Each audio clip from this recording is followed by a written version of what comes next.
Assalamualaikum, saya datang sini ada hajat. Saya nak buat wasiat lah untuk anak sulung saya tu. Saya rapat sangat dengan dia. Cik tahu tak, wasiat ni ada limit. Dia 1/3 je untuk bukan waris. Lebihnya kena ikut faraid. Maksudnya aku tak boleh suka-suka bagi semua lah. Aduh. Okey, tapi saya dah letak nama dia sebagai penama KWSP saya. So duit tu terus masuk kat dia kan.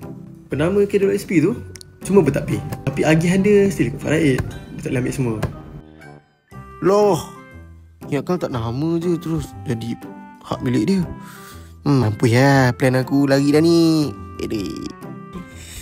Okey lah, sebab ibarat macam tu, saya nak bagi semua harta kat anak sulung saya tu. Betul tu. Sebab hibah ni, orang kan selalu gaduh kalau pasal harta pusaka ni. Dia boleh elakkan betul. Lagipun cik ni nak harta cik tu pergi dekat anak favourite cik tu kan. Elok sangat lah tu hibah. Tapi hibah ni dia sebenarnya ikut keperluan keluarga lah. Dia tak semua pun boleh pakai. Saya bagi contoh ada adik-beradik yang susah atau keluarga yang memerlukan lah. So encik boleh hibahkan harta tu dekat dia orang. So kuranglah terbeban dia tu kan. Tu orang panggil the beauty of hibah.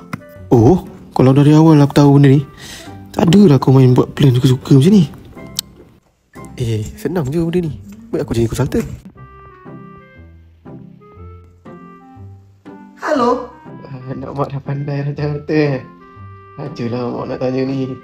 Rumah mak ni nanti hibah ke nak buat faraid? Halo. Aduh mak ni, aku baru belajar satu hari.